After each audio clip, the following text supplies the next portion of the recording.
नमस्कार दोस्तों, स्वागत है आपका हमारे इस YouTube channel Shivansh education hub में। और आज मैं आप लोगों को बताने वाला हूं section 194C of the income tax act 1961।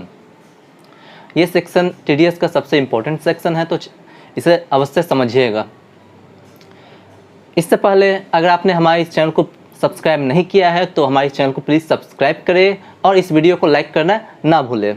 तो चलिए अब हम चलते हैं लैपटॉप स्क्रीन पर और मैं आपको बताने वाला हूं सेक्शन 194C जो है कॉन्ट्रैक्टर के पेमेंट से रिलेटेड। तो चलिए चलते हैं। यहाँ देखिए सेक्शन 194C है पेमेंट टू कॉन्ट्रैक्टर, यानी अगर हम कॉन्ट्रैक्टर को पेमेंट करते हैं तो उस केस में हम लोगों को TDS काटना पड़ेगा 194C सेक्शन के तहत। ये जो मैं आपको बताने वाला हूँ वो होगा फाइनेंशियल ईयर 2021-22 से रिलेटेड, यानी असेसमेंट ईयर 2022-23 का। तो देखिए चलते हैं ये सेक्शन क्या कहता है। तो देखिए section 194C states that any person responsible for paying any sum to the resident contractor for carrying out any work including the supply of labour in the pursuance of a contract between the contractor and the following, यानी simple से शब्दों में 194C ये तभी applicable होगा जब कोई person responsible है पेमेंट करने को किसे, रेसिडेंट कॉन्ट्रैक्टर को। अगर कोई पर्सन, कौन सा person, specified person, specified person कहने का मतलब ये सेक्शन में लिखा हुआ है कौन कौन सा पर्सन, अगर वो पर्सन किसी रेसिडेंट कॉन्ट्रैक्टर को पेमेंट कर रहा है तो उस केस में ये सेक्शन अट्रैक्ट होगा। अब देखिए वो स्पेसिफाइड पर्सन कौन है जो पेमेंट करेगा तो उसे TDS काटना पड़ेगा। तो देखिए इसमें सबसे पहला हो जाएगा central government and state government, second है लोकल अथॉरिटी, थर्ड है statutory corporation, company, cooperative society या any other authority constituted in India by under any law engaged either for the purpose of dealing with and satisfying the need for housing or accommodation or for the purpose of planning development or improvement of cities, towns and village। ये सब है। इसके अलावा society, अगर कोई society registration act 1860 के तहत registered है तो उस सोसाइटी को भी TDS काटना पड़ेगा, या अगर कोई ट्रस्ट है जो कि इंडियन ट्रस्ट एक्ट के तहत अगर रजिस्टर्ड है तो वो, या कोई अगर यूनिवर्सिटी है तो वो उसे। इसके अलावा any government of a foreign state और ए फॉरेन इंटरप्राइज और एनी एसोसिएशन और बॉडी इस्टेब्लिश आउटसाइड इंडिया, या अगर कोई फर्म है, एनी फर्म, अगर कोई पार्टनरशिप फर्म है तो उसे भी TDS काटना पड़ेगा अगर वो किसी पर्सन को पेमेंट कर रहा है कॉन्ट्रैक्ट के बदले, यानी कॉन्ट्रैक्ट अमाउंट के रूप में अगर पेमेंट कर रहा है तो उस केस में। या any person being an individual और HUF और एन एसोसिएशन ऑफ पर्सन और बॉडी ऑफ इंडिविजुअल, यानी ये क्या कर रहा है, इंडिविजुअल को भी TDS काटना पड़ेगा। इसके अलावा इंडिविजुअल या HUF को भी TDS काटना पड़ेगा, लेकिन इस केस में शर्त ये है कि वो इंडिविजुअल या HUF section 44B, section 44AB के तहत टैक्स ऑडिट के लिए लाइबल हो। अगर कोई इंडिविजुअल या HUF सेक्शन 44AB के तहत टैक्स ऑडिट के लिए लाइबल है तो वो इंडिविजुअल या HUF कॉन्ट्रैक्ट के रूप में पेमेंट किए गए अमाउंट पर TDS काटेगा कॉन्ट्रैक्टर से, जो भी प्रिस्क्राइब्ड रेट होगा उस रेट से। लेकिन मैंने क्या बोला कि ये तभी एप्लीकेबल होगा जब उसका जो बुक्स ऑफ अकाउंट्स है वो लाइबल होगा वो टैक्स ऑडिट के लिए सेक्शन 44AB के तहत। और मैं आपको बता दूं कि टैक्स ऑडिट के लिए लाइबल कब होगा कोई इंडिविजुअल, तो जब प्रीवियस ईयर का ग्रॉस टर्नओवर, जब प्रीवियस ईयर का टर्नओवर 1 करोड़ को क्रॉस कर जाए, या ग्रॉस रिसिप्ट 50 लाख को क्रॉस कर जाए, तो उस केस में वो इंडिविजुअल टैक्स ऑडिट के लिए लाइबल होगा। तो केवल वैसे ही इंडिविजुअल या HUF जो टैक्स ऑडिट के लिए लाइबल है वही इस सेक्शन के तहत TDS काटेगा। ये तो हो गया बेसिक बात। अब देखिए, ये तो मैंने बता दिया कि कौन कौन से पर्सन को टीडीएस काटना है। अब देखिए हम लोग टीडीएस कब काटेंगे, यानी सेक्शन 194C के तहत टीडीएस कब काटना होगा। तो यहाँ देखिए व्हेन टू डिडक्ट टीडीएस, तो देखिए at the time of credit और at the time of payment whichever is earlier. At the time of payment में आपको आ जाएगा, आपने अगर कैश दिया है तो, या चेक इशू किया है, या डीडी, या फिर एनी अदर मोड, किसी भी मोड के थ्रू अगर आपने पेमेंट किया है, या eight the time of credit which ever is earlier, जो पहले हो उस समय हम लोग टीडीएस काटेंगे। अब देखिए इसके बाद जो मैं बताने वाला हूँ इस सेक्शन का सबसे मेन बात है, जो कि है टीडीएस रेट से संबंधित, यानी हम लोग कितना % के रेट से हम लोग टीडीएस इस सेक्शन में काटेंगे। तो देखिए टीडीएस रेट में आ जाएगा, इस केस में 2 केस है। अगर हम लोग पेमेंट कर रहे हैं किसी इंडिविजुअल या एचयूएफ को, अगर हम पेमेंट कर रहे हैं इंडिविजुअल या एचयूएफ को, तो उस केस में हम 1% के रेट से टीडीएस काटेंगे। लेकिन अगर हम पेमेंट कर रहे हैं अदर देन इंडिविजुअल या एचयूएफ को, तो उस केस में हम लोग 2% के रेट से टीडीएस डिडक्ट करेंगे। वही यहाँ भी लिखा हुआ है कि वेयर पेमेंट इज मेड और credit is being given to an individual या एचयूएफ, अगर इंडिविजुअल या एचयूएफ को हम लोग पेमेंट कर रहे हैं तो उस केस में हम 1% के रेट से टीडीएस डिडक्ट करेंगे। लेकिन अगर अदर देन इंडिविजुअल या एचयूएफ है तब, जैसे अगर मैंने फर्म को पेमेंट किया या फिर कंपनी को पेमेंट किया या सोसाइटी को, तो उस केस में 2% के रेट से हम लोग टीडीएस डिडक्ट करेंगे। ये तो हो गई बातें। अब इसके बाद देखिए कुछ लिमिट भी है, थ्रेशहोल्ड लिमिट। इसके बाद क्या है, थ्रेशहोल्ड लिमिट, कितना से कम रहने पर टीडीएस हम लोग नहीं डिडक्ट करेंगे, या दूसरे शब्दों में कि कितना अमाउंट के बाद अगर हम पेमेंट करेंगे, कितना अमाउंट के ज़्यादा हम पेमेंट करेंगे तो उस केस में हम कब टीडीएस डिडक्ट करेंगे, कितना अमाउंट पर, मिनिमम अमाउंट लिमिट क्या है इस सेक्शन के तहत। तो देखिए इस सेक्शन में 2 बातें बताई गई हैं थ्रेशहोल्ड लिमिट के संबंधित। सबसे पहला कि अगर आप पेमेंट कर रहे हैं और सिंगल पेमेंट, क्या मैंने बोला, सिंगल पेमेंट अगर 30,000 से ज़्यादा है, अगर सिंगल पेमेंट 30,000 से ज़्यादा है तो आपको टीडीएस डिडक्ट करना पड़ेगा। या ये तो हो गया पहला बात, या और एग्रीगेट, यानी आपका टोटल पेमेंट 1 लाख से ज़्यादा है, यानी अगर आप सिंगल पेमेंट कर रहे हैं 30,000 से ज़्यादा है तो आपको इस सेक्शन के तहत टीडीएस काटना पड़ेगा। लेकिन अगर आप 30,000 से कम पेमेंट कर रहे हैं लेकिन आपका टोटल जो पेमेंट है वो 1 लाख से ज़्यादा हो गया, तो उस केस में भी आपको टीडीएस काटना पड़ेगा। जैसे मैं एक एग्जांपल बताता हूँ, जैसे मैं पेमेंट किया हूँ, जैसे मान लेते हैं कि एबीसी एक कंपनी है, उसने पेमेंट किया किसी कॉन्ट्रैक्टर को 25,000 रुपया, तो उस केस में तो वो टीडीएस नहीं डिडक्ट करेगा क्योंकि सिंगल पेमेंट है और सिंगल पेमेंट में अमाउंट 30,000 से कम है, तो उस केस में वो टीडीएस डिडक्ट नहीं करेगा। लेकिन अगर उसी कंपनी ने उस कॉन्ट्रैक्टर को पेमेंट किया 31,000, तो उस केस में उसको टीडीएस डिडक्ट करना पड़ेगा क्योंकि अमाउंट 30,000 से ज़्यादा है, सिंगल पेमेंट का अमाउंट 30,000 से ज़्यादा है, तो उस केस में आप उस कंपनी को टीडीएस डिडक्ट करना पड़ेगा। लेकिन अगर मान लेते हैं कि उस कंपनी ने उस कॉन्ट्रैक्टर को पेमेंट किया 30,000, तो क्या फिर भी टीडीएस काटना पड़ेगा? तो नहीं, यहाँ सेक्शन में साफ साफ लिखा हुआ है कि अमाउंट एक्सीडिंग 30,000, अगर 30,000 पेमेंट वो कर रहा है तो उस केस में उसे टीडीएस नहीं काटना पड़ेगा। 30,000 से 1 रुपया भी अगर ज़्यादा हुआ तो उस केस में उसको टीडीएस काटना पड़ेगा पूरे अमाउंट पर, होल अमाउंट। जैसे मान लेते हैं 31,000 किया तो 31,000 पर टीडीएस डिडक्ट करेगा, वो जो भी रेट है 1% या 2% जो भी, पूरे अमाउंट पर। तो अब देखिए एक और एग्जांपल लेते हैं। जैसे मान लेते हैं कि एबीसी कंपनी है, कॉन्ट्रैक्टर को पेमेंट कर रहा है, कॉन्ट्रैक्टर इंडिविजुअल है, मान लेते हैं पेमेंट कर रहा है वो 25,000। TDS नहीं काटना है क्योंकि सिंगल पेमेंट 30,000 से कम है। इसके बाद उसने पेमेंट किया फिर 25,000, TDS नहीं काटना है क्योंकि अमाउंट 30,000 से कम है।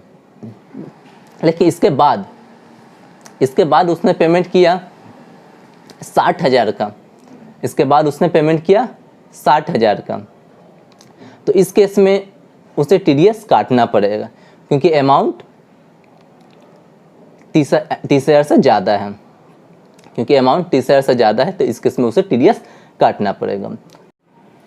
तो चलिए इस सेक्शन को और बेहतरीन ढंग से समझने के लिए मैं आपको कुछ एग्जाम्पल बताने वाला हूँ, कुछ सिचुएशन बताने वाला हूँ जिसके थ्रू आप इस सेक्शन को और भी आसानी से समझ पाएंगे और इसका जो रेट है, इस सेक्शन में जो रेट है TDS का, उसे और अच्छी तरीके से समझ पाएंगे। तो चलिए अब चलते हैं। जैसे सिचुएशन 1 इस केस में है, जैसे मान लेते हैं कि कोई कंपनी है, वो पेमेंट कर रही है मिस्टर ए को जो कि कॉन्ट्रैक्टर है, तो उसे पेमेंट कर रही है और कैसे कैसे पेमेंट हो रहा है ये ज़रा देखते हैं हम। ये देखिए डेट है 22/5/2021, 22/5/2021 को पेमेंट हुआ है 25,000। अब बताइए TDS डिडक्ट करेंगे वो कंपनी, TDS डिडक्ट करेगी क्या? तो जवाब है नहीं, क्योंकि सिंगल पेमेंट है और अमाउंट 30,000 से कम है, तो उस केस में ये कंपनी TDS डिडक्ट नहीं करेगी। तो यहाँ पर लिखा हुआ is TDS to be deducted, no. Reason क्यों है? तो यहाँ पर जो सिंगल पेमेंट है और दूसरी बात की जो अमाउंट है वो 30,000 से एक्सीड नहीं कर रहा है, तो उस केस में हम लोग उस कॉन्ट्रैक्टर को पेमेंट कर देंगे 25,000 बिना TDS काटे। अच्छा, दूसरी बात 5/6/2021 को पेमेंट हुआ है 23,000, 30,000 से कम है, TDS डिडक्ट करेंगे? नहीं। क्यों नहीं करेंगे भाई? तो अमाउंट जो है सिंगल पेमेंट का अमाउंट 30,000 से कम है, तो उस केस में हम पेमेंट कर देंगे टोटल 23,000। अच्छा, इसके बाद देखिए 10/6/2021 को पेमेंट हुआ है 28,000। कितना हुआ पेमेंट? 28,000। 30,000 से कम है, TDS नहीं डिडक्ट करेंगे। क्यों नहीं डिडक्ट करेंगे? क्योंकि अमाउंट 30,000 से कम है, उस केस में 28,000 पेमेंट कर दिए। अच्छा, इसके बाद देखिए 25/6/2021 को पेमेंट हुआ है 25,000। अमाउंट सिंगल पेमेंट है लेकिन अमाउंट 30,000 से कम है, TDS डिडक्ट करेंगे या नहीं करेंगे? करेंगे। क्यों करेंगे? देखिए इससे ऊपर वाला में जो भी ट्रांजैक्शन हुआ है वो तो 30,000 से कम था और सिंगल पेमेंट था, तो इस कारण हम लोग TDS डिडक्ट नहीं किए। लेकिन दूसरा कंडीशन भी हम लोग को चेक करना है कि एग्रीगेट अमाउंट 1 लाख से ज़्यादा नहीं होना चाहिए। अगर 1 लाख से ज़्यादा हो गया तो उस केस में भी हमें TDS डिडक्ट करना पड़ेगा। तो यहाँ देखिए जब ये 25,000 का पेमेंट हुआ तो शुरू से जोड़िए 25,000 और 23,000। यहाँ देखिए 25,000 प्लस 23,000 प्लस 28,000 प्लस 25,000, 1,01,000 रुपया। 1 लाख को क्रॉस कर गया, तो इस केस में हम TDS डिडक्ट करेंगे। और कितना अमाउंट पर करेंगे? तो होल अमाउंट पर, टोटल अमाउंट पर हम लोग TDS डिडक्ट करेंगे, यानी 1,01,000 पर हमें TDS डिडक्ट करना पड़ेगा। ये जो कंपनी है इसे 1,01,000 पर TDS डिडक्ट करना पड़ेगा। अब किस रेट से वो TDS काटेगी कंपनी? तो देखिए ये जो पेमेंट जो हो रहा है वो मिस्टर ए को हो रहा है, एक इंडिविजुअल है। तो अगर हम इंडिविजुअल को पेमेंट कर रहे हैं तो उस केस में हमें TDS काटना होता है 1% के रेट से, सेक्शन 194C के अनुसार। तो इस केस में हम TDS डिडक्ट करेंगे 1% के रेट से, वो भी 1,01,000 पर, यानी 1,01,000 का 1% यानी 1,010 रुपया, ये हमें TDS डिडक्ट करना पड़ेगा। और जो हम पेमेंट करेंगे उस कॉन्ट्रैक्टर को, वो हम 25,000 में से 1,010 रुपया डिडक्ट कर 23,990 रुपया उसे पेमेंट करेंगे। तो ये तो था मेरा सिचुएशन 1, जिसमें मैंने आपको बताया कि अगर सिंगल पेमेंट 30,000 से कम था, फिर बाद में एग्रीगेट पेमेंट 1 लाख को क्रॉस कर गया, तो वहाँ पर आपको TDS काटना पड़ेगा होल अमाउंट पर 1% के रेट से या 2% के रेट से, अगर आपने पेमेंट किया है किसी फर्म को या फिर अदर को, अदर देन इंडिविजुअल या HUF को। अच्छा, अब देखिए इसके बाद सिचुएशन 2 अब चलते हैं। तो यहाँ देखिए सिचुएशन 2 में जरा गौर से देखिएगा एग्जाम्पल, और अभी तक जिसने सब्सक्राइब नहीं किया है जल्दी से सब्सक्राइब कर डालिए हमारे चैनल को, और लाइक करना तो एकदम नहीं भूलें। अब चलिए यहाँ देखिए सिचुएशन 2, वही बात है, एक कंपनी है जो मिस्टर ए को पेमेंट कर रही है। मिस्टर ए इंडिविजुअल है।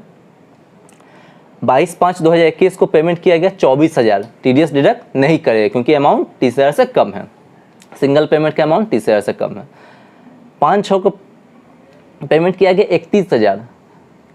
सिंगल पेमेंट अमाउंट 30,000 से ज़्यादा है, तो टीडीएस डिडक्ट यहाँ पर हम लोग करेंगे। तो यहाँ पर लिखा हुआ है is TDS to be deducted, yes. क्यों? क्योंकि अमाउंट सिंगल पेमेंट का अमाउंट 30,000 से ज़्यादा है। किस रेट से करेंगे? 1%। क्यों 1%? क्योंकि यहाँ पर मैं जो कंपनी है वो पेमेंट कर रही है मिस्टर ए को, जो कि एक इंडिविजुअल है, और इंडिविजुअल को पेमेंट करने पर सेक्शन 194C के तहत आपको 1% के रेट से टीडीएस डिडक्ट करना पड़ता है। तो यहाँ देखिए 31,000, पूरे अमाउंट 31,000 पर आपको 1% के रेट से टीडीएस काटना पड़ेगा, यानी 310 रुपये आपको टीडीएस डिडक्ट करना पड़ेगा, और बैलेंस जो होगा 30,690 वो आप उसे पे करेंगे। अच्छा, इसके बाद देखिए 10/6/2021, 10/6/2021 को पेमेंट किया गया है 30,000 रुपया। गौर करिए 30,000 का पेमेंट हुआ है, टीडीएस डिडक्ट नहीं करेगा क्योंकि सेक्शन में लिखा हुआ है कि 30,000 से ज़्यादा होने पर टीडीएस डिडक्ट करना है। तो 30,000 है, और दूसरी बात की एग्रीगेट अमाउंट जो है 24,000, 31,000 और 30,000, ये 1 लाख को क्रॉस नहीं किया है, तो हम लोग टीडीएस डिडक्ट नहीं करेंगे। चलिए, ये तो था सिचुएशन 2। उम्मीद करता हूँ कि आप लोग समझ रहे होंगे। अच्छा, अब चलिए सिचुएशन 3। सिचुएशन 3 में क्या है? देखिए वही चीज़ है कि एक कंपनी पेमेंट करे मिस्टर ए को, जो कि कॉन्ट्रैक्टर है, और 22/5/2021 को पेमेंट हुआ है 24,000।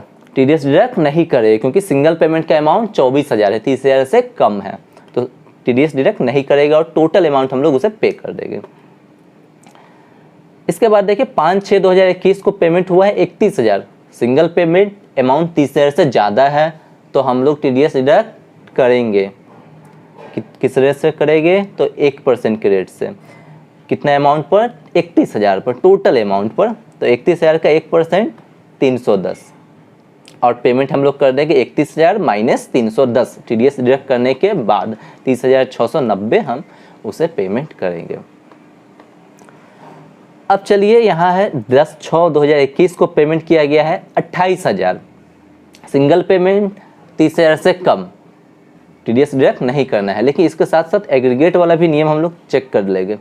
यहाँ देखिए 24,000 प्लस 31,000 प्लस 28,000 यानी 83,000। सिंगल पेमेंट वाला तो कंडीशन सेटिस्फाई नहीं किया, इसके अलावा एग्रीगेट पेमेंट 1 लाख को क्रॉस नहीं कर रहा है, तो उस केस में टीडीएस डिडक्ट नहीं करेंगे। देखिए नो, क्यों नहीं करेंगे? क्योंकि सिंगल पेमेंट का अमाउंट 30,000 से ज़्यादा नहीं है और एग्रीगेट अमाउंट 1 लाख को क्रॉस नहीं किया है।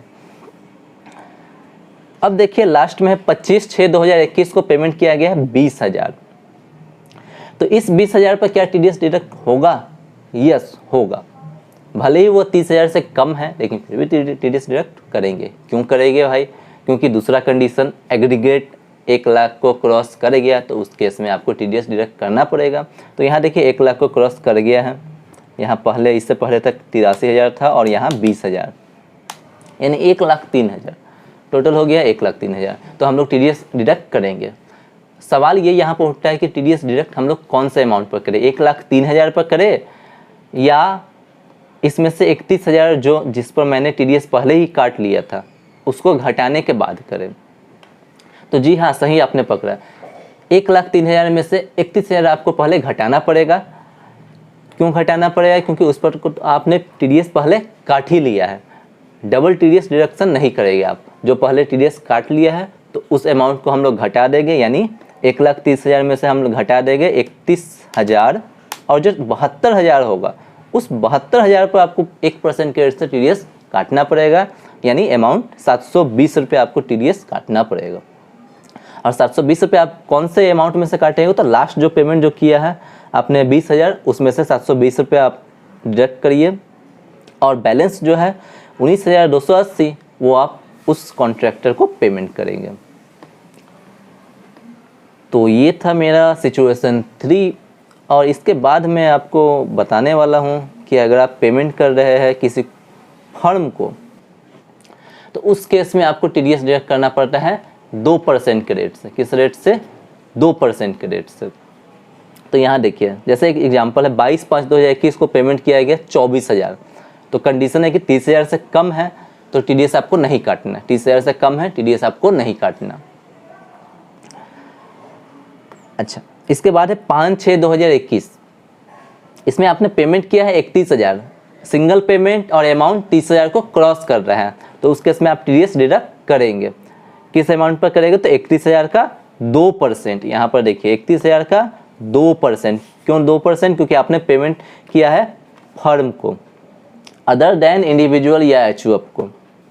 अच्छा, इसके बाद देखिए 10/6/2021 को पेमेंट हुआ है 28,000, तो यहाँ पर TDS हम लोग डिडक्ट नहीं करें क्योंकि सिंगल पेमेंट है और अमाउंट 30,000 से कम है, तो आप TDS डिडक्ट नहीं करेंगे।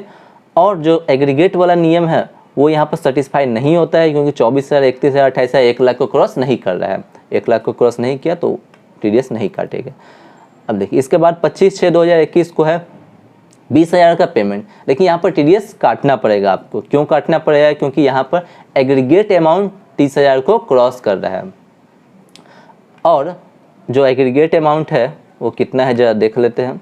24,000 प्लस 31,000 प्लस 28,000 प्लस 20,000, 1,03,000। 1 लाख को क्रॉस कर गया तो 1,03,000 माइनस यहाँ पे 31,000 पर तो आपने TDS ऑलरेडी डिडक्ट कर दिया है, तो 31,000 माइनस कर देंगे, जो बैलेंस बचा उस पर आप TDS काटेंगे 2% के रेट से, यानी 1,440 रुपया। यहाँ देखिए मैंने कैलकुलेशन किया है, यहाँ भी 1,440 रुपया आप TDS डिडक्ट करेंगे। और जो पेमेंट आपको जो करना पड़ेगा वो होगा 20,000 माइनस 1,440 यानी 18,560। ये है पूरा TDS 194C का कंसेप्ट। इस एग्जाम्पल को आप दोबारा भी देखिए, दोबारा देखिए, और समझ में ना आए तो कमेंट करिए। उम्मीद करता हूँ कि आपको वैसे समझ में आ गया होगा। और ये सेक्शन जो है वो बहुत ही इम्पोर्टेंट है TDS के सारे सेक्शन में, जिसे मैं आप लोगों को बता चुका हूँ। तो आप लोगों का अब क्या काम है, आप लोग जल्दी से हमारे चैनल को सब्सक्राइब करें, वीडियो अच्छा लगा हो तो वीडियो को लाइक करें, और ऐसे ही वीडियो पाने के लिए हमारे इस चैनल के साथ जुड़े रहे। चैनल का नाम है शिवांश एजुकेशन हब।